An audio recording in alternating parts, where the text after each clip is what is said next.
नमस्कार, good morning सभी लोगों को बहुत स्वागत है। इंडिया के सबसे बड़े ई लर्निंग प्लेटफॉर्म अनअकैडमी पर सभी का बहुत बहुत स्वागत है। मैं सुदीप कुमार श्रीवास्तव। आज आप लोगों को मैं स्केलेटल सिस्टम कंकाल तंत्र के बारे में बताऊंगा। एग्जाम्स के लिए, प्रीलिम्स के लिए और कई स्टेट्स में यहाँ से क्वेश्चंस लगातार पूछे जाते हैं। कोई भी कॉम्पिटिटिव एग्जाम होता है यहाँ से क्वेश्चन पूछे ही जाते हैं। और हमको एक सामान्य जानकारी के लिए हमको पता भी होना चाहिए कि हमारी बॉडी में कौन कौन से बोन्स कहाँ कहाँ पर हैं, किस प्रकार के जॉइंट्स होते हैं और बोन्स के क्या फंक्शन होते हैं। तो इसी सेशन को हम आज स्टार्ट करेंगे और पूरा टॉपिक हम समाप्त करेंगे स्केलेटल सिस्टम को लेकर के। तो आइए हम लोग स्टार्ट करते हैं आज का टॉपिक, स्केलेटल सिस्टम कंकाल तंत्र। क्लास को स्टार्ट करने से पहले आप लोगों को इंडिया के सबसे बड़े ई लर्निंग प्लेटफॉर्म अनअकैडमी के let's crack UPSC CSC channel पर स्वागत है। यहाँ पर आपको top educators, quality content, great learning experience provide होता है। जिन लोगों ने अनअकैडमी का ऐप अभी तक डाउनलोड नहीं किया हो, जल्दी से डाउनलोड कर ले, जिससे कि उनको मेरे proper daily live classes, live test quiz, structure course और अनलिमिटेड एक्सेस मिलना आपको स्टार्ट हो जाए। साथ ही साथ जिन लोगों ने मेरा अभी तक टेलीग्राम लिंक नहीं ज्वाइन किया है, वो मेरा टेलीग्राम लिंक ज्वाइन कर सकते हैं, जिससे कि उनको नोटिफिकेशन, पीडीएफ और बहुत सारी फैसिलिटीज़ उनको जो है उस पर मिलती रहती हैं, तो उसको वो अचीव कर सकते हैं और अपनी तैयारी को बेहतर कर सकते हैं। साथ ही साथ जो मुझे अनअकैडमी के ऐप पर फॉलो करना चाहते हैं, वहाँ मुझे कोर्स में मुझसे पढ़ना चाहते हैं, वो नीचे दिए गए लिंक से, प्रोफाइल लिंक से आप जुड़ सकते हैं। यहाँ से मुझे आप अनअकैडमी के ऐप पर मेरी क्लासेस को आप देख सकते हैं और मुझसे पढ़ सकते हैं। साथ ही साथ आप टॉप एजुकेटर से भी पढ़ने का मौका मिलेगा, तो जल्दी से आप लोग अनअकैडमी के ऐप को डाउनलोड कर लें।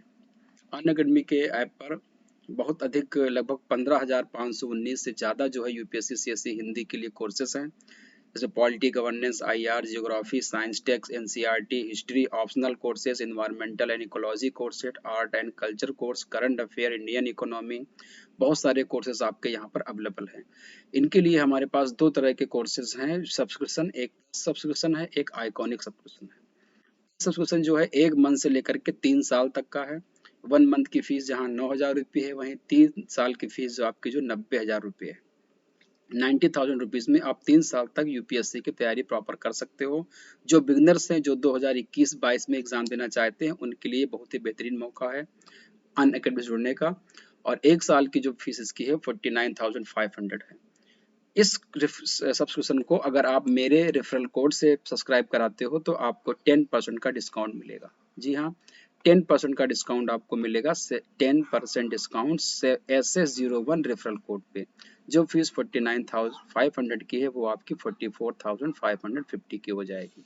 इस फीस में आपको live classes, test series, unlimited practice, structure course आपको प्रोवाइड होगा।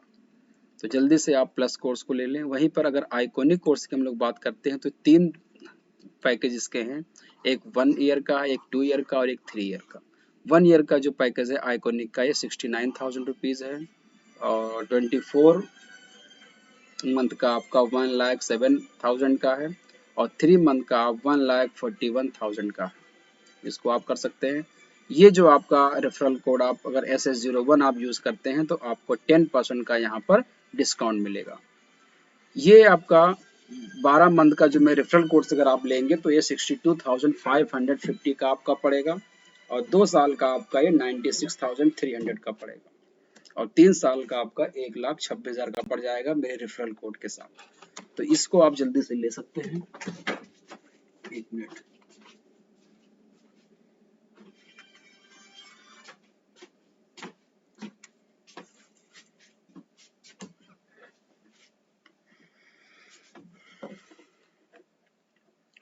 तो ये जानकारी लेने के बाद अब मैं आप लोगों को क्लास स्टार्ट करता हूँ। आज का मेरा टॉपिक है स्केलेटल सिस्टम, कंकाल तंत्र के बारे में हम लोग आज अध्ययन करेंगे।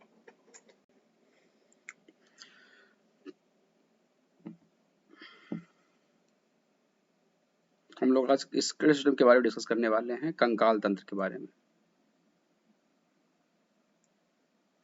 तो आइए हम लोग एक एक चीज को समझते हैं। सबसे पहले कंकाल तंत्र के बारे में। कंकाल तंत्र एग्जैक्टली होता क्या है? तो हमारे शरीर का जो हड्डियों का ढांचा होता है, हड्डियों का जो हमारा ढांचा होता है उसी को हम लोग क्या कह देते हैं, कंकाल तंत्र कह देते हैं। इसमें आप देखेंगे एक खोपड़ी होती है और एक आपकी रीढ़ की हड्डी होती है। यहाँ पर आपका जो है वो शोल्डर बोन होते हैं। यहाँ पर आपके हाथ वाले हड्डियाँ होती हैं। यहाँ पर आपकी ये हाथ वाली हड्डियाँ होती हैं। यहाँ आपकी हिप बोन होती है। फिर यहाँ पर आपके पैर वाली हड्डियाँ होती हैं इसमें। तो इस प्रकार का जो आपका कंकाल बनता है, यही आपका क्या कहलाता है, आपका पूरा ये हड्डियों का जो ढांचा, और यहीं पर आपकी पसलियाँ होती हैं इस तरह से। इस तरह से अगर आप देखेंगे तो इस प्रकार के आपके शरीर में पूरा एक कंकाल की तरह आपका शरीर होता है। तो इसी हड्डियों के ढांचे को हम लोग क्या कह देते हैं, कंकाल तंत्र कह देते हैं। और इसमें क्या होती है, सभी हड्डियां आपस में एक दूसरे से जुड़ी हुई होती है। हड्डियों के ऊपर मांसपेशियां होती हैं जिनकी सहायता से हड्डियों को हम जोड़ों को हिलाते और डुलाते हैं। तो बिना मांसपेशियों के हम हड्डियों में प्रॉपर मूवमेंट नहीं करा पाएंगे। तो हड्डियों में प्रॉपर मूवमेंट कराने के लिए हमको जो है वहां पे मसल्स की आवश्यकता होती है। तो हड्डियां जो होती हैं आपस में, जो मोबाइल बोन्स होती हैं, वो हड्डियां आपस में एक दूसरे से लिगामेंट से जुड़ी होती हैं। ध्यान रखिएगा, बोन्स आपस में जो जुड़ी होती हैं वो लिगामेंट से जुड़ी होती हैं। दो हड्डियां आपस में लिगामेंट जुड़ी होती हैं, और हड्डियां और मांसपेशियां जो होती हैं वो आपस में टेंडन से जुड़ी होती हैं। तो ये दो चीज आपको ध्यान रखना है। पूछ सकता है कि दो हड्डियां आपस में किस चीज से जुड़ती हैं, तो दो हड्डियां आपस में लिगामेंट से जुड़ी होती हैं, लिगामेंट से जुड़ी होती हैं। और हड्डियां और मांसपेशियां आपस में जो होती हैं ये टेंडन से जुड़ी होती हैं। इसको ध्यान रखना होगा। हड्डियों और मांसपेशियां शरीर के आंतरिक अंगों की सुरक्षा करती हैं। हड्डियां जो होती है, मांसपेशियां हमारे जो वाइटल ऑर्गन्स होते हैं, जैसे ब्रेन हो गया, जैसे हमारा हार्ट हो गया, हमारा लंग्स हो गया, और मसल्स जो होती हैं वो हमारे अन्य जो आंतरिक अंगों की रक्षा करने का काम करती है। हड्डियों की संख्या जो होती है वो एडल्ट में 206 होती है। बच्चों में संख्या इनकी ज्यादा होती है, लगभग 310 के आसपास होती है। जैसे जैसे एज बढ़ती है हड्डियां फ्यूज हो जाती हैं, और एडल्ट में हड्डियों की संख्या 206 हो जाती है। और मानव शरीर का जो ढांचा बनाने का वाले अंगों को हम क्या कह देते हैं, कंकाल तंत्र कह देते हैं, या स्केलेटल सिस्टम कह देते हैं। इसको आपको ध्यान में रखना होगा। जो कंकाल बनता है उसका मेन फंक्शन क्या क्या हो सकता है, तो उसको आप यहाँ पे देखेंगे। कंकाल बनने से, फ्रेमवर्क बनने से क्या होता है, शरीर को एक निश्चित आकार और आकृति मिलती है। यानी कि एक निश्चित हमको शेप मिलता है और निश्चित साइज में हमारा शरीर रहता है। साथ ही साथ शरीर को सपोर्ट करने का काम करता है, सहारा प्रदान करने का काम करता है। वर्टिब्री जो होती है, शरीर ढांचा कंकाल का बना जिसके शरीर के अन्य भागों का आलंबन होता है। कशेरुकी जो होती हैं वो क्या करती हैं, शरीर के अन्य भागों में क्या करती हैं, बैलेंसिंग का काम करती हैं। हमको सीधा खड़ा रखने के लिए जिम्मेदार हो जाती हैं, सीधा खड़ा रखती हैं। और पूरे बॉडी को बैलेंसिंग करने में जो होती है वो वर्टिब्री जो है उसको जोड़ती है, ऊपर और नीचे वाले पोर्शन को जोड़ने का काम करती है। नाजुक अंगों को, वाइटल ऑर्गन्स की रक्षा करने का काम करती हैं आपकी, जैसे ब्रेन हो गया, या आपका लंग्स हो गया, आपका हार्ट हो गया। इन सब की रक्षा करने का काम जो है वो कंकाल करते हैं। कंकाल में बहुत से भाग जो है लीवर का काम करते हैं। लीवर का मतलब होता है जो मुड़ेंगे, अपने साइड से मुड़ेंगे, या उसको किसी को पकड़ने के जो काम आते हैं, ग्रिपिंग का काम होता है, पकड़ने का काम है, या मूवमेंट का काम है, लोकोमोशन का काम। तो लोकोमोशन का और सुगमता से करने के लिए वो लीवर का काम करते हैं, हमारे बोन्स कहते हैं। जैसे फर्स्ट थर्ड जो है क्लास लीवर जो आपका होता है वो आपका जो हैंड होता है, ये आपने पढ़ा होगा। इसको आपको ध्यान में रखना है। साथ ही साथ आपको ध्यान देना है कि कंकाल में जो मसल्स को जोड़ने के लिए उपयुक्त स्थान मौजूद होते हैं जो उसको जोड़ने काम करते हैं। और कंकाल में जो मांसपेशियां जो होती हैं वो हड्डियों से लिगामेंट टेंडन से जुड़ी होती हैं, और इसी से जुड़ने से जो है उनमें जो है गतिमान स्थिति आती है और वो मूव कर पाते हैं। हड्डियों में जो होती है मैरो कैविटी होती है, मज्जा गुहा होती है, जहां पर फैट एकत्रित होने का काम होता है। फैट एकत्रित होने का काम होता है बोन मैरो में। पहले यहाँ पर रेड बोन मैरो होती हैं, ब्रेड बोन मैरो होती हैं, धीरे धीरे ये वाइट बोन मैरो में कन्वर्ट हो जाती हैं और फैट का यहाँ पर डिपोजिशन होता है। और साथ ही साथ हड्डियां जो होती हैं, जो कड़ अस्थियां होती हैं, कान की जो हड्डियां होती है, मिस, मैलियस, इनकस और स्टेप्स, ये ध्वनि कंपनों को, जो आपकी जो साउंड वेव्स वाइब्रेशंस होते हैं, उनको इंटरनल ईयर तक पहुंचाने में सहायता करती है। यानी कि जो कड़ मिस होती हैं, इसको हम लोग ईयर ऑसिकल्स कहते हैं। ईयर ऑसिकल्स वाइब्रेट होती हैं, और वाइब्रेट होने से क्या करती हैं, ये पाई जाती है मिडिल ईयर में। ईयर ऑसिकल्स जो होते हैं, ये पाए जाते हैं मिडिल ईयर में। ये वाइब्रेट होकर के साउंड वाइब्रेशंस को ये इनर ईयर में, इंटरनल ईयर में, कॉक्लिया में भेजने का काम करते हैं, जो फिर वो ब्रेन को भेजता है, जहां से हम चीजों को सुन पाते हैं। साथ ही साथ जीवित अंतःकंकाल जो होते हैं, यानी कि जो बोन मैरो होते हैं, उनमें रेड ब्लड सेल्स का निर्माण होता है। साथ ही साथ कंकाल में कैल्शियम फास्फोरस स्टोर रहता है, जो आवश्यकता पड़ने पर समय समय पर शरीर को उपलब्ध होता रहता है। यानी कि जो हम ज़्यादा कैल्शियम खा लेते हैं तो वो हमारी बोन्स में क्या हो जाता है, स्टोर हो जाता है कैल्शियम फास्फोरस। और जब हमारे शरीर को आवश्यकता होती है तो वहाँ से क्या करता है, वो हमारी बॉडी को, वो सेल्स को प्रोवाइड कर देता है।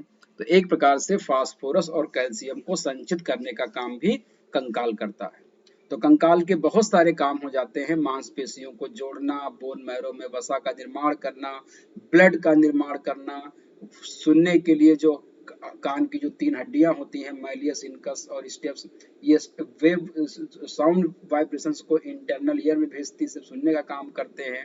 कैल्शियम और फास्फोरस को डिपॉजिट करते हैं, और ये वाइटल ऑर्गन्स की रक्षा करते हैं, लीवर का काम करते हैं, और कोमल अंगों के बाहरी आघातों से रक्षा करते हैं, शरीर का ढांचा निर्माण करते हैं, और शरीर को निश्चित आकार प्रदान करते हैं। तो बहुत सारे काम जो है आपको कंकाल तंत्र को दिए गए हैं, इसको आपको ध्यान में रखना है। कंकाल तंत्र जो होते हैं वो मुख्य रूप से 2 प्रकार के होते हैं। एक एक्सोस्केलेटन यानी कि बाहरी कंकाल, और एक आपका होता है इंडोस्केलेटन यानी कि अंतः कंकाल। एक्सोस्केलेटन और इंडोस्केलेटन, ये दोनों आपको ध्यान रखने हैं। सबसे पहले हम लोग बात करते हैं एक्सोस्केलेटन, बाह्य कंकाल। तो शरीर की बाहरी सतह पर पाए जाने वाले कंकाल जो होते हैं, उनको हम लोग बाह्य कंकाल कहते हैं। और इसकी जो उत्पत्ति होती है, जब कोई एम्ब्रियो डेवलप होता है, तो उसमें 3 लेयर होती हैं। सबसे बाहरी लेयर होती है आपकी एक्टोडर्म, बीच वाली होती है मेसोडर्म, और अंदर वाली होती है एंडोडर्म। तो सबसे बाहरी वाली जो लेयर होती है एक्टोडर्म, या कभी कभी जो है मेसोडर्म, या दोनों के संयोग से बने होते हैं। इंडोडर्म का कोई यूटिलाइजेशन इसमें नहीं होता है, ध्यान रखिएगा। तो बाह्य कंकाल में एक्टोडर्म या मेसोडर्म से बने होते हैं।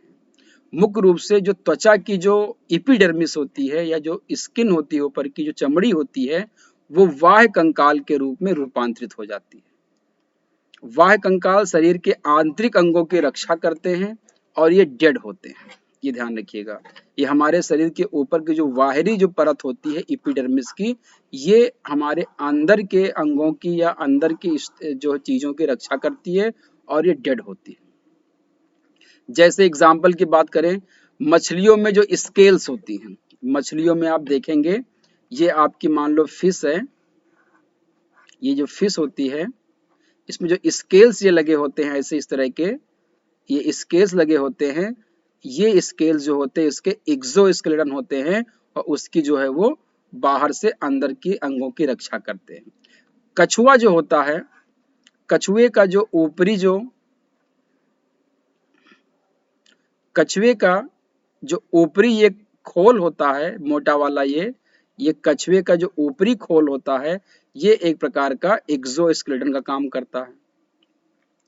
पक्षियों के जो पंख होते हैं, पक्षियों के जो पंख होते हैं, वो पंख आपके जो पक्षियों के होते हैं, ये भी एक एक्सोस्केलेटन काम करते हैं।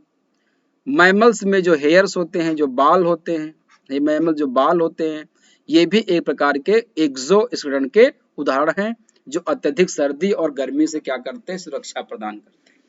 तो ध्यान रखिएगा, मछलियों के स्केल्स जो होते हैं, उनके सल्क जो होते हैं, कछुआ का जो बाह्य कवच होता है, उसका जो कैविटी होती है, और पंख जो पक्षियों के जो फेदर्स होते हैं, और मैमल्स में जो बाल होते हैं, ये सब आपके क्या होते हैं, एक्सोस्केलेटन के एग्जाम्पल्स हैं।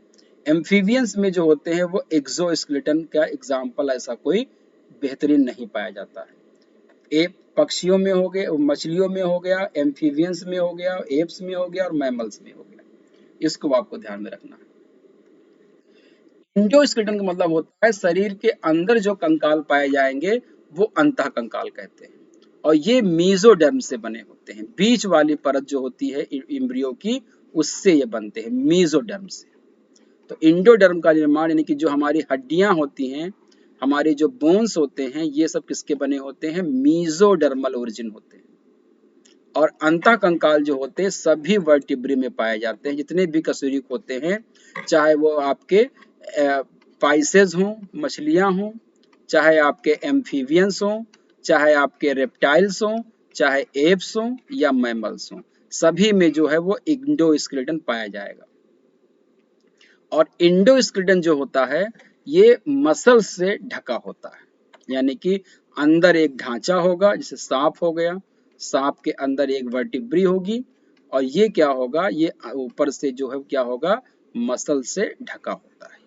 और मसल्स और बोन आपस में जुड़ी होती हैं, जो इसको चलने में मस्कुलर फूड प्रदान करती है।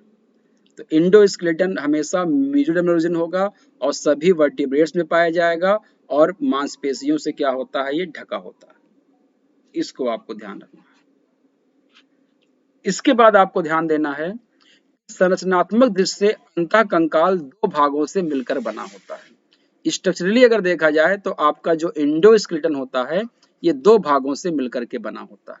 एक बोन होती है, एक कार्टिलेज होता है, यानी कि बोन और कार्टिलेज, इन दो चीजों से मिलकर के आपका इंडोस्केलेटन बना होता है। कुछ में केवल कार्टिलेज होती हैं, जैसे आप देखेंगे, आप जो व्हेल होती हैं, शार्क होती हैं, उनमें क्या है, आपका केवल कार्टिलेज ही होता है, बोनी फिश, वो बोन्स नहीं होते हैं। तो फिश जो होते हैं दो प्रकार के होते हैं, बोनी फिश और कार्टिलेजनस फिश। जिनमें बोन्स नहीं पाए जाते हैं वो कार्टिलेजनस फिश कहलाते हैं, जिसमें बोन्स पाए जाते हैं उनको बोनी फिशेस कहा जाता है। अस्थियों के बारे में बात करते हैं, बोन्स किसे कहते हैं और कार्टिलेज किसे कहते हैं, इसको आपको ध्यान में रखना होगा। तो बोन्स जो होती हैं वो ठोस होती हैं, सॉलिड होती हैं, हार्ड होती हैं और मजबूत होती हैं, स्ट्रेंथ होती है इसमें, और कनेक्टिव टिश्यू होते हैं। जिस प्रकार से ब्लड आपका कनेक्टिव टिश्यू होता है, ऐसे अस्थि भी आपकी कैसी होती है, कनेक्टिव टिश्यू होती है। ब्लड फ्लूइड होती है और ये ठोस होता है, और ये मैट्रिक्स से बना होता है, फाइबर और मैट्रिक्स से बना होता है। इसके मैट्रिक्स में कैल्शियम मैग्नीशियम के सॉल्ट होते हैं, और बोन सेल्स कहते हैं, ओस्टियोसाइट्स कहते हैं, जो कोलेजन तंतु में व्यवस्थित होते हैं। तो ओस्टियोसाइट्स कहते हैं उसको। ओस्टियोसाइट्स जो होते हैं ओसिन प्रोटीन की बनी होती हैं। तो इसका जो जो बोन आपका होगा वो किसका मैट्रिक्स होता है, उसमें कैल्शियम मैग्नीशियम के सॉल्ट होते हैं, और ओस्टियोसाइट्स प्रोटीन उस सेल से मिलकर के एक प्रकार के कोलेजन फाइबर जो होते हैं उन्हीं में व्यवस्थित होते हैं। कैल्शियम और मैग्नीशियम के लौड़ों की उपज के कारण ही अस्थियां कठोर होती हैं, और कैल्शियम और मैग्नीशियम उसमें होती हैं, इसीलिए आपकी हड्डियां क्या हो जाती हैं, कठोर हो जाती हैं। तो ये प्रकार की आपकी एक क्या हो जाती है, ये मान लो कोलेजन फाइबर है, इसी में आपका क्या है, आपके कैल्शियम और फास्फोरस मैग्नीशियम जो होते हैं इस पे अरेंज होते हैं, ऐसे भरे होते हैं, और ये आपकी पूरी हार्ड ठोस स्थिति बन जाती है। तो कोलेजन और इसके मैट्रिक्स पाए जाते हैं। प्रत्येक अस्थि के चारों ओर फाइब्रस कनेक्टिव टिश्यू से निर्मित एक दोहरी आवरण होती है, जिसे पेरिओस्टियम कहा जाता है।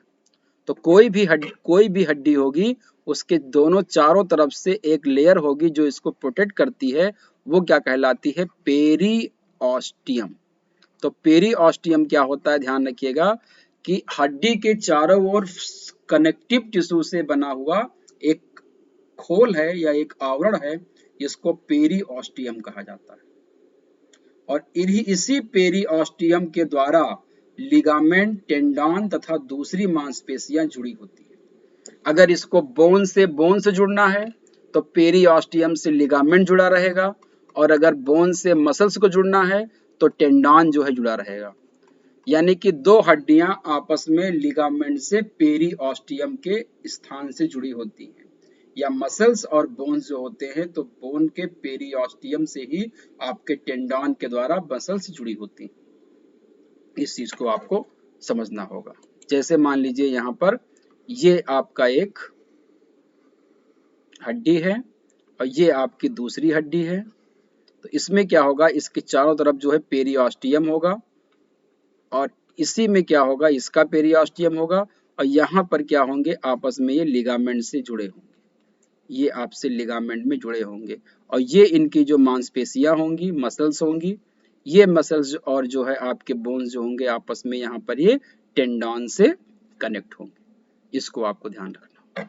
तो ये आपकी मसल्स है, ये आपकी बोन है। तो मसल्स और बोन जो होते हैं ये आपके जुड़े किससे होते हैं, टेंडन से, और ये आपके बोन और बोन आपके जुड़े होते हैं वो किससे जुड़े होते हैं, लिगामेंट से जुड़े होते हैं। ये आपको ध्यान रखना, लिगामेंट से जुड़े होते हैं। मोटी एवं लंबी अस्थियों में एक प्रकार की खोखली कैविटी होती है जिसे मैरो कैविटी कहते हैं, जो हड्डियां लंबी होती हैं और मोटी होती है, जैसे आपकी ह्यूमरस हो गया, फीमर हो गया, वो जो खोखली और मोटी होंगी उनमें बीच में क्या होती है, एक कैविटी होती है। इस कैविटी को हम लोग क्या कहते हैं, बोन मैरो कहते हैं, बोन मैरो कहते हैं। इसी बोन मैरो में क्या होता है, सॉरी बोन कैविटी कहते हैं। इसी बोन कैविटी में क्या होता है, एक फ्लूइड भरा होता है, उस फ्लूइड को हम लोग क्या कहते हैं, बोन मैरो कहते हैं। तो बोन मैरो कहाँ पर होता है, जो हड्डियां मोटी और लंबी होती हैं उसके बीच में एक कैनाल होती है, एक गुहा होती है, कैविटी होती है, उसको हम लोग बोन कैविटी कहते हैं या उसको मज्जा गुहा कहते हैं, मैरो कैविटी कहते हैं। उसी मैरो कैविटी में लिक्विड भरा होता है, फ्लूइड भरा होता है, उस फ्लूइड को हम लोग क्या कहते हैं, मज्जा, अस्थि मज्जा कहते हैं या उसको हम लोग बोन मैरो कहते हैं। अस्थि मज्जा मध्य में येलो होती है और बोन के सिरे पर क्या हो जाती है, लाल होती है। यानी कि ये पूरी जो है यहाँ पर, तो इसके साइड में जो होगा यहाँ पर ये लाल होंगी और बीच में जो होती है येलो होती है। जैसे जैसे एज बढ़ती है वैसे वैसे ये लाल वाला कम होता जाता है और पीला वाला बढ़ता जाता है। पीला वाला जो होता है ये आपका फैट का डिपोजिशन होता है, वसा का डिपोजिशन होता है और यहाँ पर जो होता है WBC का निर्माण होता है। येलो वाले में क्या होता है, WBC का निर्माण होता है और लाल वाले में आप देखेंगे तो यहाँ पर RBC का निर्माण होता है। तो लाल अस्थि मज्जा जो होती है वो RBC का, रेड ब्लड सेल्स का निर्माण करती है और येलो बोन मैरो जो होती है वो WBC का निर्माण करती है। और रेड बोन मैरो केवल स्तनधारियों में ही पाई जाती है। रेड बोन मैरो जो होती है वो मैमल्स में पाई जाती हैं और पक्षियों में जो होती है, क्योंकि बोन मैरो वहां पे उनकी हड्डियां खोखली होती हैं इसलिए वहां पर बोन मैरो नहीं पाई जाती है। पक्षियों में जो होता है ब्लड बनने के लिए, रेड ब्लड बनने के लिए वहां पर एक अरसा अलग से वर्सा फैब्रियोसा नामक एक अलग से ऑर्गन होता है जहां पर जो है उनमें RBC का निर्माण होता है। तो ये चीज आपको ध्यान रखिएगा कि रेड बोन मैरो केवल और केवल मैमल्स में पाई जाती हैं और किसी भी वर्टिब्रेट्स में नहीं पाई जाती हैं। ये इंपॉर्टेंट पॉइंट है, इसको आप ध्यान रखिएगा। रेड बोन मैरो जो होती हैं केवल ये मैमल्स में ही पाई जाती हैं और किसी में नहीं पाई जाती हैं। बोन्स के प्रकार की अगर हम बात करते हैं तो डेवलपमेंट के आधार पर बोन्स को हम लोगों ने दो भागों में डिवाइड किया है।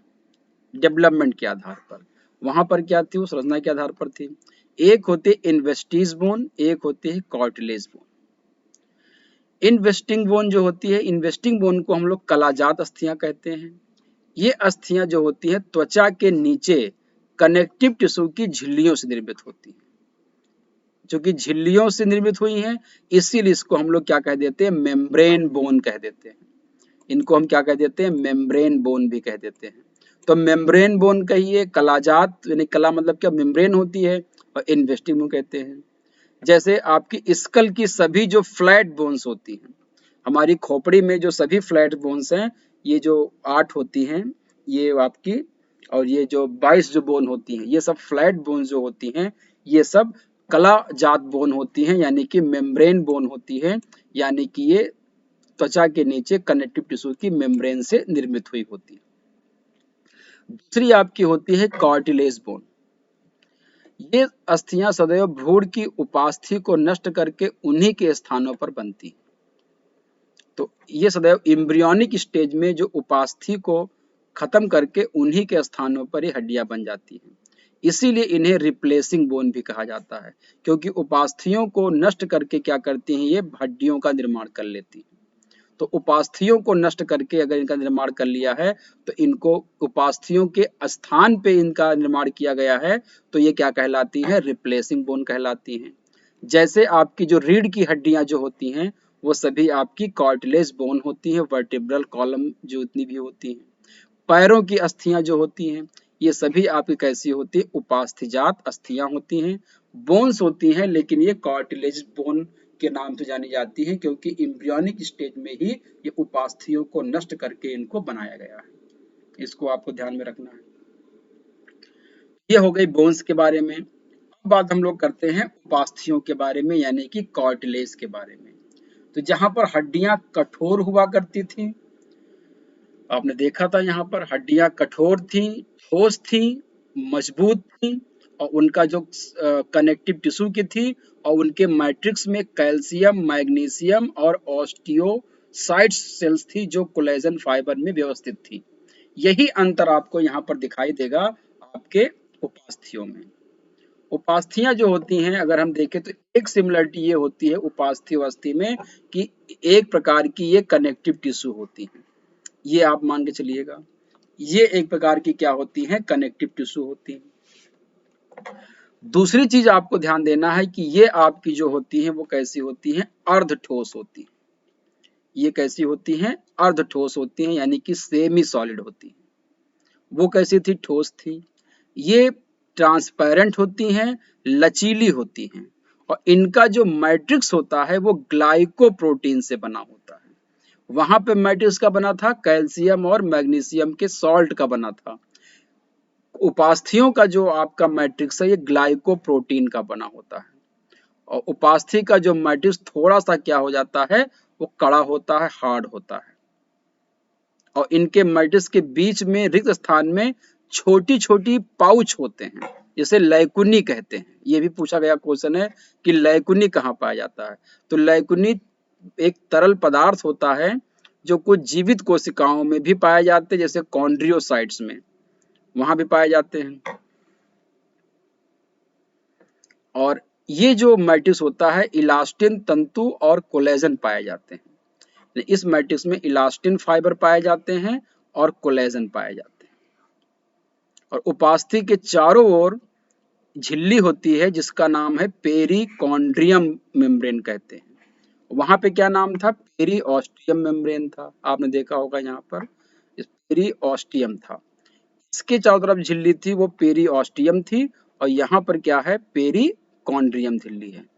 तो अगर आप यहाँ पर दोनों के तुलनात्मक अध्ययन करेंगे, ये पाएंगे कि वो हार्ड थी, ये क्या हैं, लचीले हैं। वो ठोस थे, ये अर्धठोस होते हैं। उनका मैट्रिक्स जो होता है वो कैल्शियम और मैग्नीशियम के सॉल्ट के बने होते हैं। इनका ग्लाइकोप्रोटीन का बना होता है। इनके मैट्रिक्स के बीच बीच में लैकुनी होते हैं जो एक तरल पदार्थ बना होता है। और इसमें इलास्टिन तंतु पाए जाते हैं कोलेजन के अलावा। वहां पर केवल कोलेजन फाइबर पाई जाती है। उनकी जो मेम्ब्रेन होती है चारों तरफ जो घिरी होती है, उसको ऑस्टियो पेरिऑस्टियम कहते हैं। इनकी जो होती है झिल्ली जो घेरे, इनको घेरे रहते हैं, इनको पेरिकॉन्ड्रियम कहते हैं। तो इस तरह से उपास्थि और अस्थि के बीच में आप तुलना कर सकते हैं। अब हम लोग बात करते हैं कि जो अस्थि और उपास्थियां हैं, ये किस प्रकार से जो है वो शरीर में काम करती हैं, यानी कि जो हमारी बॉडी में बोन्स हैं उनका अरेंजमेंट क्या होता है, किस प्रकार का हमारी बॉडी में बोन्स का अरेंजमेंट है। तो मनुष्य के कुल हमारी बॉडी में बात अगर की जाए तो 206 हड्डियां जो है वो पाई जाती। इन 206 हड्डियों को अरेंजमेंट के आधार पर दो भागों में विभाजित किया गया है। एक को कहा जाता है एक्सियल स्केलेटन, अक्षीय कंकाल। अक्षीय कंकाल में आपका खोपड़ी, अक्षीय कंकाल में आपकी खोपड़ी, आपकी रीढ़ की हड्डी और आपका जो ये वर्टिब्री के अलावा जो आपकी ये चेस्ट बोन होती हैं, इनको शामिल किया जाता है। यानी कि स्कल और ये आपकी रीढ़ की हड्डी जो होती हैं 26 एडल्ट में, 33 बच्चों में, वर्टिब्रल कॉलम और ये आपकी थोरैसिक बोन, इन सबको मिला करके क्या कहा जाता है? एक्सियल कंकाल कहा जाता है। और एक्सियल कंकाल में टोटल जो हड्डियां होती हैं वो 80 होती है।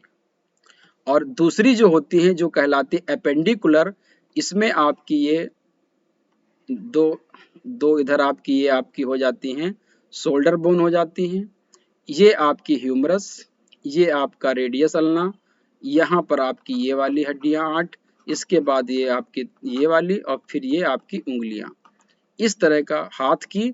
और फिर पैर में आपका फीमर और फीमर के बाद यहाँ पे आपका पटेला, पटेला के बाद आपका टिबिया फिबुला, इसके बाद ये एड़ी वाली, फिर ये तलवे वाली और इसके बाद ये उंगलियों वाली, ये जो होते हैं आपकी एक साइड में, ये कहलाते, यहाँ पे आपकी कौन सी होंगी? हिप वाली बोन होगी। तो ये जो कहलाती हैं आपकी, ये कहलाती हैं एपेंडिकुलर। तो एपेंडिकुलर में गर्डिल, गर्डिल का मतलब होता है कंधे की और कूल्हे की, और हाथ और पैरों को कहते हैं आप लिम्स कह देते हैं, लिम्स। तो ये होती हैं टोटल 126 हड्डी।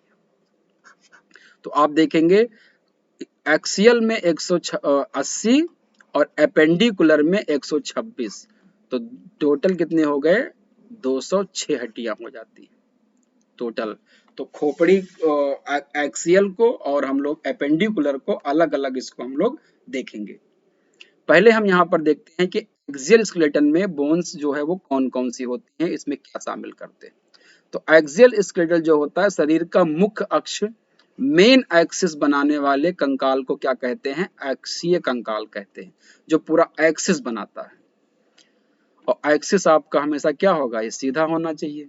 इसमें आपकी खोपड़ी ऊपर आ गई और ये आपकी रीढ़ की हड्डी आ गई और ये आपके कौन आ गए? पसलियां आ गई। खोपड़ी की बात करते हैं अगर हम लोग, तो हमारे स्कल में कुल 22 हड्डियां होती हैं। स्कल में कितनी होती हैं? 22 हड्डियां होती हैं। और इन स्कल में हम लोग देखते हैं तो हमारी जो ब्रेन बॉक्स होता है उसको हम लोग क्या कहते हैं? क्रेनियम कहते हैं। क्रेनियम जो होती है उसमें 8 हड्डियां होती हैं। और फेसियल, चेहरे में हमारे 14 हड्डियां होती हैं। और कान में हमारे जो होती हैं वो 6 हड्डियां होती हैं, एक कान में 3 हड्डी और एक आपकी होती है हयार्ड, जो जीभ के नीचे पाई जाती है। तो 14 और 6 20, 20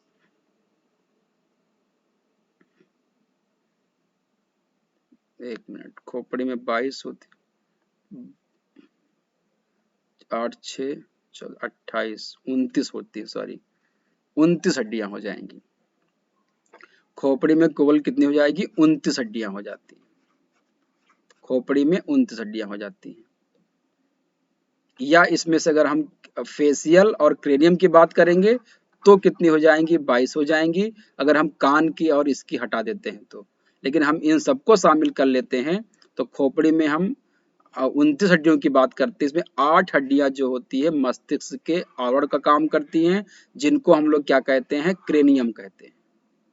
और ये सभी हड्डियां आपस में जो है सूचर के द्वारा जुड़ी होती हैं, यानी कि एक प्रकार से ये कब्जा संधि होती है, सीवन के द्वारा जुड़ी होती है, वो आपस में मोबाइल नहीं होती है। इसके अलावा 14 हड्डियां जो होती है वो हमारे चेहरे में होती है। 14 बोन्स जो होती हैं वो हमारे चेहरे में होती हैं। और मनुष्य की खोपड़ी में एक महारंध्र जो होती है फोरामेन मैग्नम नीचे की ओर होता है, इसको आपको ध्यान रखना है। फोरामेन मैग्नम के दोनों ओर ऑसिपिटल कोंडाइल होते हैं, जो एटलस वर्टिब्री को अवतलों में स्थिर करते हैं। तो फोरामेन मैग्नम के नीचे जो होता है, दोनों तरफ जो होता है ऑसिपिटल कोंडाइल क्या करते हैं? पहली वर्टिब्री जो होती है एटलस, उसको जो है क्या करते हैं? वो स्थिर करने का काम करते हैं। इसको आपको ध्यान में रखना होगा। खोपड़ी की जो मुख्य अस्थियां होती हैं आपकी, उसमें फ्रंटल होती है, फ्रंटल, पैराइटल, ऑसिपिटल, टेम्पोरल।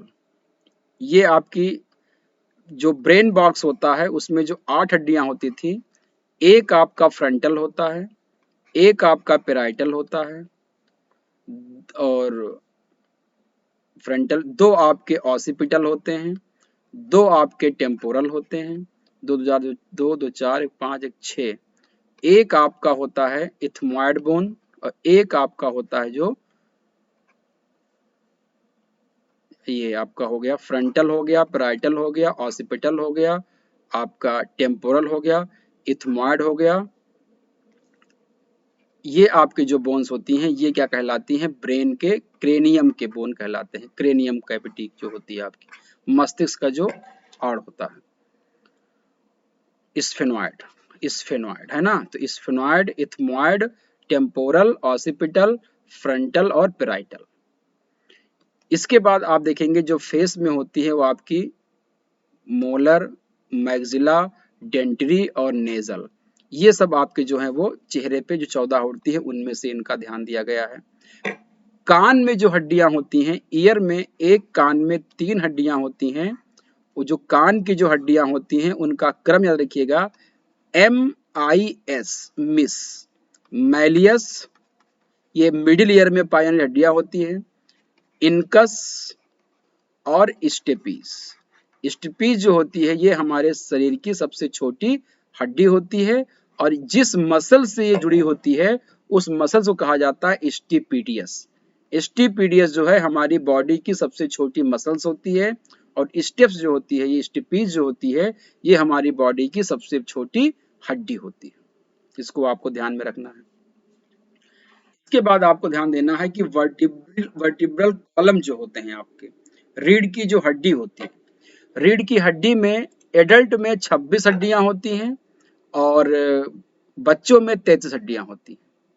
रीढ़ की हड्डी की शुरुआत जो होती है आपका गले से हो जाती है, तो गले में सर्वाइकल कहते हैं उसको, इसमें 7 हड्डियां होती। इसको C1 से C7 नाम दिया गया है। सर्वाइकल 1 से सर्वाइकल 7 तक C1 से C7 कहा जाता है। इसके बाद पीठ में जो होती हैं आपकी ये 12 हड्डियां होती हैं रीढ़ की। ये 12 हड्डियां जो होती हैं इनको T1 से T12 कहा गया है। T1 से T12, थोरैसिक 1 से लेकर के थोरैसिक 12 तक कहा गया है। इसके बाद कमर में जो होती हैं वो 5 हड्डियां होती हैं, इनको लंबर कहा जाता है, L1 से लेकर के L5 तक। तो 7 हो गई आपकी सर्वाइकल, 12 हो गई आपकी थोरैसिक, और 5 आपकी हो गई लंबर। तो 5 2 7 14 24 हो गई है ना। 7 2 9 9 5 14 24 हो गई। अब इसमें एक जो होती है, एक आपकी होती है सैक्रल होती है, सैक्रल, और सैक्रल के बाद एक जो आपकी होती है ये आपकी टेल बोन होती है, इसको कॉक्सी कहते हैं। कॉक्सी कहा जाता है इसको। ये हो जाती है टेल बोन। बच्चों में जो सैक्रल होते हैं वो 5 होते हैं और कॉक्सी 4 होते हैं। तो इस प्रकार से अगर देखा जाएगा तो उसमें 33 हो जाते हैं, और बाद में ये फ्यूज होकर के 5 एक हो जाते हैं, और कॉक्सी फ्यूज होकर के एक हो जाते हैं, तो ये 26 हो जाते हैं। तो इस प्रकार से मनुष्य की पृष्ठ सतह पर मध्य में सिर से लेकर कमर तक एक लंबी मोटी छड़ के समान एक अस्थि पाई जाती है जिसे वर्टिब्रल कॉलम कहते हैं। और सभी जो वर्टिब्रेट्स होते हैं, जो उनकी जो बोन्स होती है वो गद्देदार होती है, स्पॉन्जी होती है। ये क्या करती है, गद्दियों से जो आपके वर्टिब्रल कॉलम होता है वो लचीला हो जाता है, जिससे बाह्य आघातों से, एक्सटर्नल जर्क से वो क्या करती है, उस हमारे इंटरनल जो उसके अंदर जो आपका नर्व कार्ड होती है उसकी रक्षा करने का काम करते हैं, और वो थोड़ा सा स्पंजी हो जाता है, तो जल्दी टूटने का या उस पर ज्यादा लोड पड़ने पर उसको टूटने में या उस पर घात लगने का समस्या नहीं रहती है। तो इस चीज को आपको ध्यान रखना है। दूसरी चीज ध्यान रखना है कि वर्टिब्रेट का विकास, वर्टिब्री का विकास जो होता है वो नोटोकॉर्ड से होता है। इसी के आधार पर जो है वो कॉर्डेटा संघ रखा गया है। जिन जंतुओं में नोटोकॉर्ड किसी भी अवस्था में रहा हो, जन्म जन्म से पहले, भ्रूणावस्था में रहा हो या खत्म हो चुका हो, या भ्रूणावस्था के बाद भी हो, तो जीवन के किसी भी अवस्था में अगर उनमें नोटोकॉर्ड प्रेजेंट है तो ऐसे एनिमल को हम क्या कहते हैं, कॉर्डेटा कहते हैं। और कॉर्डेटा, नोटोकॉर्ड ही बाद में चल करके हम लोगों में वर्टिब्रेट का निर्माण कर लेता है, ये ध्यान रखिएगा। तो जो वर्टिब्री बनते हैं वो किसका डेवलपमेंट है, नोटोकॉर्ड का डेवलपमेंट है। और वर्टिब्रेट जो होते हैं, जो हमारी रीढ़ की हड्डी होती है, इसकी जो पहली बोन होती है उसको हम लोग एटलस कहते हैं, एटलस कहते हैं। और दूसरी वाली जो होती है उसको हम लोग एक्सिस कहते हैं। ये एटलस जो है होती है खोपड़ी को सीधे रखता है। एटलस के कारण ही क्या है कि हमारी खोपड़ी एक सीधे खड़ी रहती है, वरना ये किधर उधर गिर जाएगी, झुक जाएगी या नीचे हो जाती है। तो एटलस ही हमारे शरीर खोपड़ी को सीधा रखने का काम करती है। और ये जो वर्टिब्री जो होती है, ये गर्दन और हमारा धड़ होता है, इन दोनों को आधार प्रदान करने का काम करता है।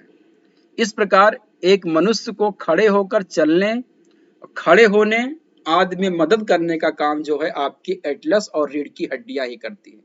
रीढ़ की हड्डियां ही धीरे धीरे जब डेवलप हुई हैं, तभी इंसान जो है वो सीधे दो पैरों पर खड़ा हो पाया है। साथ ही साथ ये जो रीढ़ की हड्डियां होती हैं, ये हमारी जो सेंट्रल नर्वस सिस्टम होता है, जो नर्व कॉर्ड होती है, उसको सुरक्षा भी प्रदान करती है।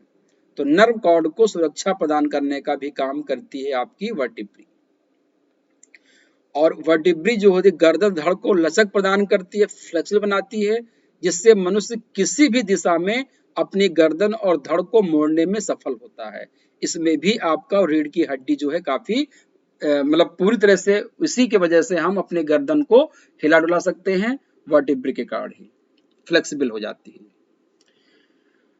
एक और चीज होती है जिसको हम लोग स्टर्नम कहते हैं। स्टर्नम क्या होता है, ध्यान रखिएगा कि हमारी जो चेस्ट में जो बोन्स होती हैं, जिसको हम रिब्स कहते हैं, पसलियां कहते हैं, तो रिब्स जहां पर आकर के जिस बोन से जुड़ती है, उस बोन को हम लोग क्या कह देते हैं, स्टर्नम कह देते हैं। यानी कि जहां पर सारी पसलियां आकर के जुड़ती हैं, ये मान लीजिए कुछ स्टर्नम का इस प्रकार से कोई एक स्ट्रक्चर होता है, यहीं पर आकर के सारी पसलियां जुड़ती हैं।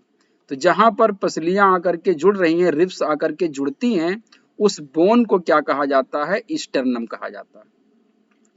ये हमारा जो थोरैसिक कैविटी होती है, उसके बीचों बीच में पाया जाता है। थोरैसिक कैविटी के बीचों बीच में पाया जाता है और इसकी संख्या जो है वो 1 होती है। तो स्टर्नम पे सारे रिब्स आकर के जुड़ते हैं। रिब्स जो होते हैं, इनकी संख्या जो होती है 12 जोड़ी होती है। पसलियों की संख्या जो है वो 12 जोड़ी होती है। इनको जो है 1 से लेकर के 7 तक को हम लोग कहते हैं ट्रू रिब्स कहते हैं। 8, 9 और 10 पेयर को हम लोग कह देते हैं फॉल्स रिब्स कह देते हैं। और 11 और 12 को हम लोग क्या कह देते हैं, फ्लोटिंग रिब्स कह देते हैं। ऐसा इसलिए कहते हैं कि 1 से 7 तक की जो रिब्स होती हैं, ये सीधे आकर के आपके स्टर्नम में जुड़ती हैं। लेकिन 8, 9 और 10 वाली जो होती हैं, ये पहले ही आपस में जुड़ जाती हैं और एक साथ आकर के वर्टिब्री में जुड़ती हैं, सॉरी स्टर्नम में जुड़ती हैं। इसलिए इनको क्या कहा जाता है, फॉल्स रिब्स कहा जाता है। और 11 और 12 जो पेयर होती हैं, वो आती तो हैं स्टर्नम तक, लेकिन स्टर्नम तक छू नहीं पाती हैं, लटकी हुई प्रतीत होती हैं, फ्लोट करती हुई दिखाई देती है, वो स्टर्नम से नहीं जुड़ी होती है। इसीलिए इनको क्या कहा गया है, फ्लोटिंग रिब्स कहा गया है। तो टोटल 24 हड्डियां जो होती हैं पसलियों में होती हैं, यानी कि पसलियां जो होती हैं 12 हड्डियां होती हैं जो पेयर्स में पाई जाती हैं, 12 दाएं तरफ से, 12 दाएं बाएं तरफ से, और स्टर्नम में आकर के सब क्या हो जाती हैं, आपस में जुड़ी होती है।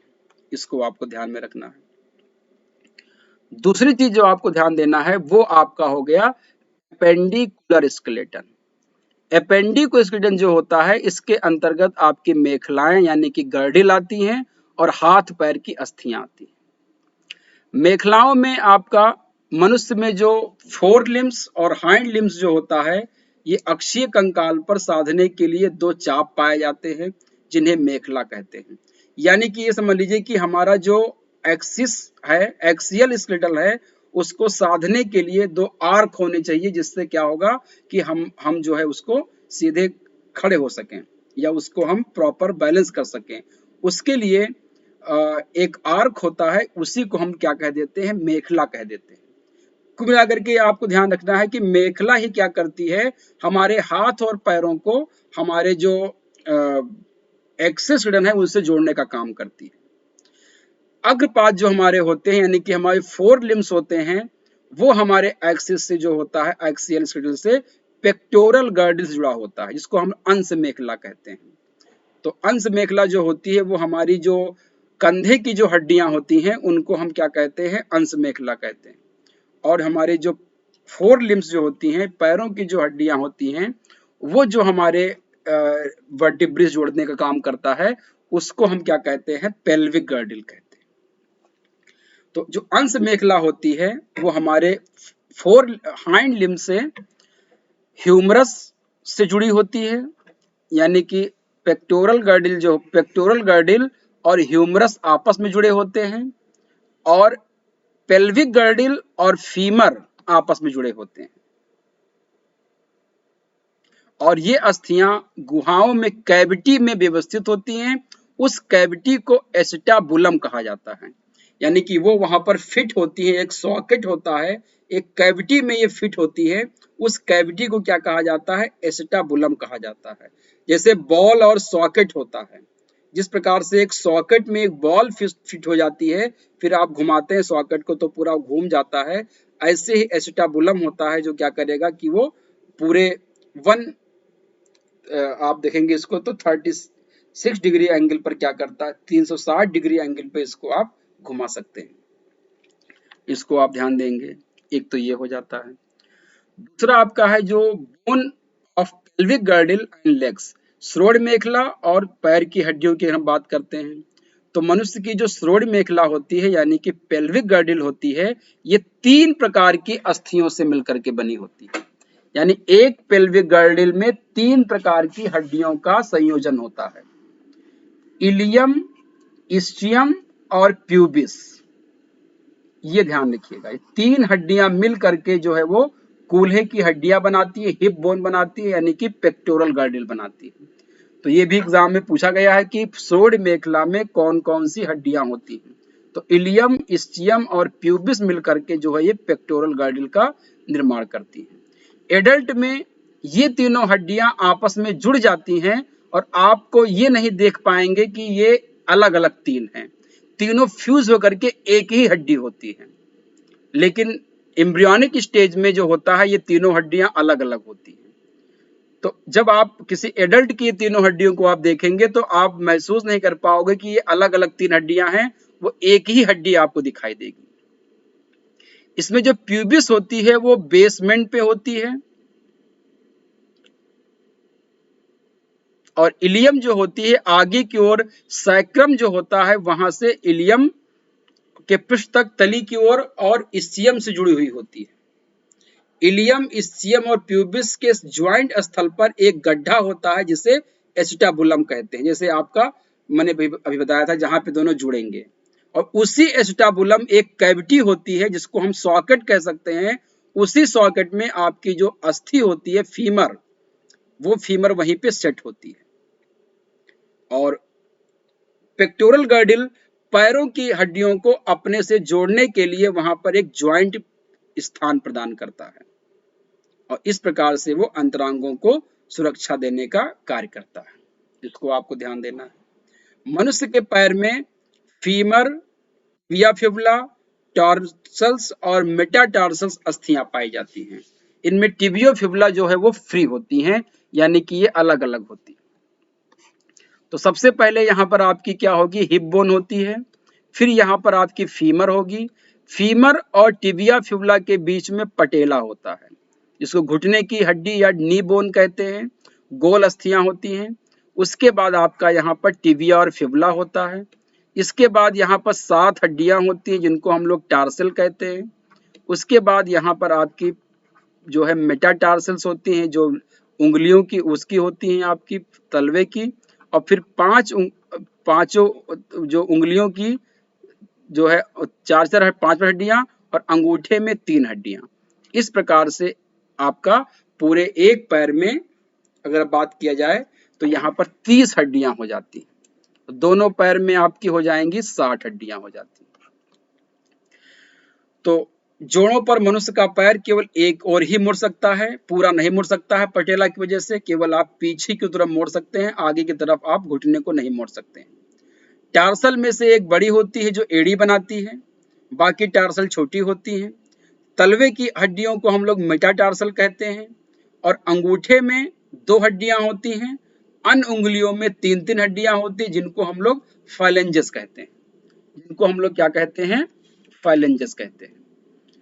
इसी प्रकार से अगर आप देखेंगे यहाँ पर, इसी प्रकार से अगर आप देखेंगे हमारा जो हाथ की हड्डियां होती हैं, तो हाथ की हड्डियों की अगर हम लोग बात करते हैं तो आप देखेंगे यहाँ पर आपका क्या होगा, जो एक कॉलर बोन होती है, इसको हम लोग क्या कह देते हैं, एक तो यहाँ पे शोल्डर बोन स्कैपुला होती है, स्कैपुला होती है, और ये कॉलर बोन जो होती है इसको हम लोग ब्यूटी बोन कहते हैं।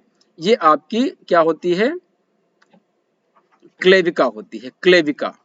तो क्लेविका और स्कैपुला जो होती है, इससे मिल करके आपका पेक्टोरल गैडिल बना होता है, और आपका इलियम, इस्चियम और प्यूबिस से मिल करके आपका जो है वो पेल्विक गैडिल बना होता है।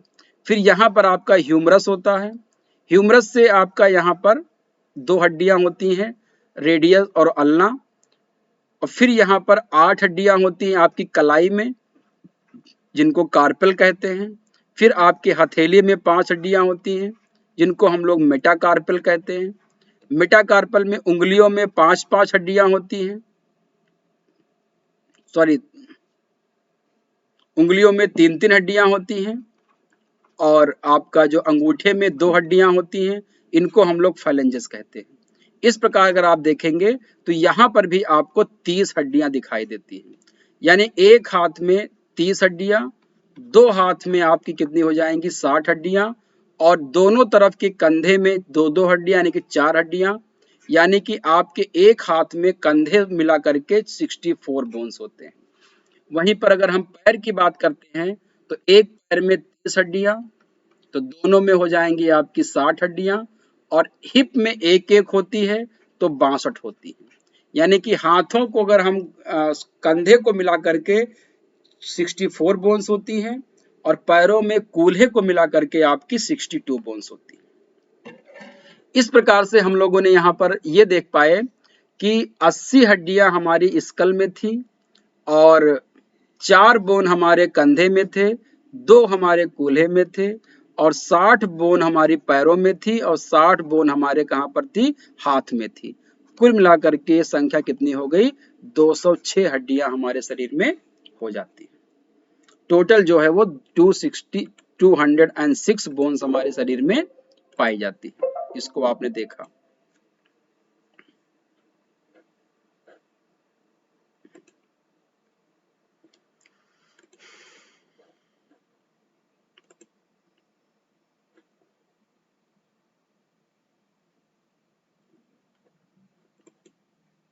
अब बात आती है यहाँ पर ज्वाइंट्स की।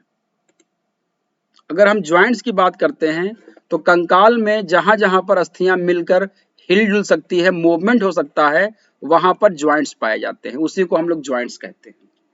और ज्वाइंट होने के लिए प्रत्येक अस्थि के दोनों सिरों पर कार्टिलेज की एक परत होती है, जहां पर दोनों अस्थियां के मध्य एक गुहा पाई जाती है। उस कैविटी को साइनोवियल कैविटी कहते हैं। यानी ये ध्यान रखिएगा कि जहां पर भी ज्वाइंट होगा, जिन भी 2 हड्डियों के बीच में ज्वाइंट होगा, उन हड्डियों के बीच में एक सबसे बाहरी लेयर जो है वो कार्टिलेज की एक झिल्ली पाई जाएगी दोनों तरफ, और उस झिल्ली के बीच में एक गुहा होगी। इस गुहा को, इस कैविटी को क्या कहते हैं? साइनोवियल कैविटी कहते हैं। साइनोवियल कैविटी कहते हैं। और इसी साइनोवियल कैविटी में एक लिक्विड भरा होता है, जिसको लुब्रिकेंट कहते हैं या साइनोवियल फ्लूइड कहते हैं। यही एक चिकना पदार्थ है जिसको ग्रीस कहते हैं।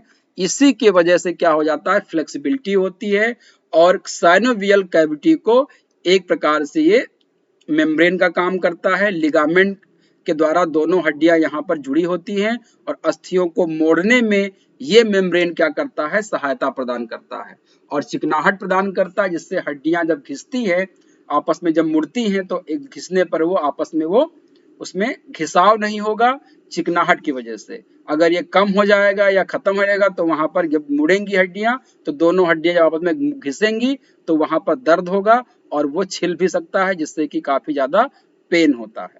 तो ये चिकनाहट कम नहीं होनी चाहिए। चिकनाहट के कम होने से ही बहुत ज्यादा दिक्कत होती है, पैर को मोड़ने में या चलने में बहुत ज्यादा प्रॉब्लम हो जाती है। इसको आपको ध्यान देना है। संधियों के प्रकार की अगर हम बात करते हैं तो हमारी जो संधियां होती हैं वो 3 प्रकार की होती हैं, परफेक्ट, इम्परफेक्ट और फिक्स्ड। परफेक्ट, इम्परफेक्ट और फिक्स्ड होती हैं। पूर्ण संधि, अपूर्ण संधि और अचल संधि होती है। इसको आपको ध्यान देना है। पूर्ण संधि, अपूर्ण संधि और आपकी कौन सी होती हैं, फिक्स्ड होती है।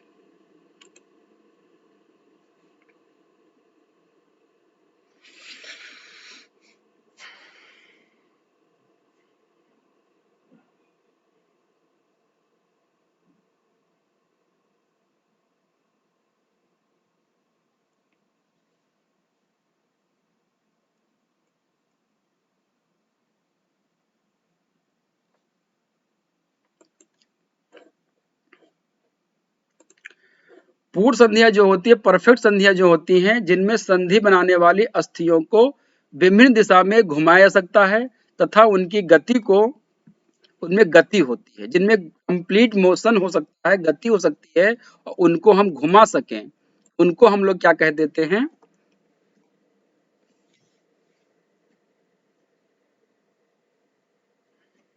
उनको हम लोग क्या कह देते हैं, पूर्ण संधि कह देते हैं, यानी कि परफेक्ट ज्वाइंट कह देते हैं। इस प्रकार की संधि में जो अस्थियां पाई जाती हैं उनके सिरे पर उपास्थि की एक पतली परत होती है।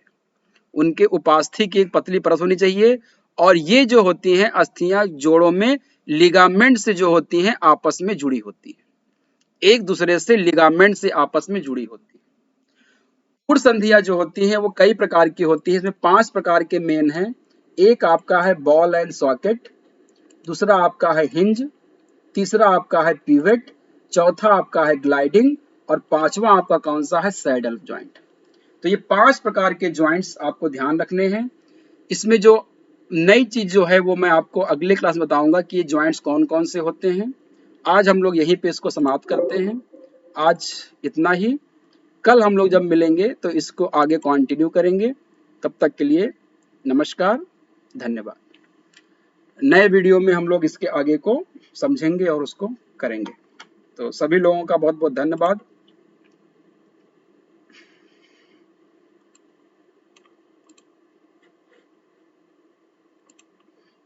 मेरा ये अनअकैडमी का टेलीग्राम लिंक है, इससे आप जुड़ जाइएगा और इससे आपको नोटिफिकेशन और आने वाले मेरी क्लासेस के बारे में जानकारी मिलती रहेगी। साथ ही साथ यहाँ पे आप अगर अनअकैडमी का सब्सक्रिप्शन लेना है आइकॉनिक का या प्लस का तो SS01 कोड से आप लीजिएगा, आपको 10% का डिस्काउंट मिलेगा। वीडियो अगर आपको अच्छा लगा हो तो लाइक करें, शेयर करें और ज़्यादा लोगों को सब्सक्राइब करें। Thanks for watching this video. नमस्कार।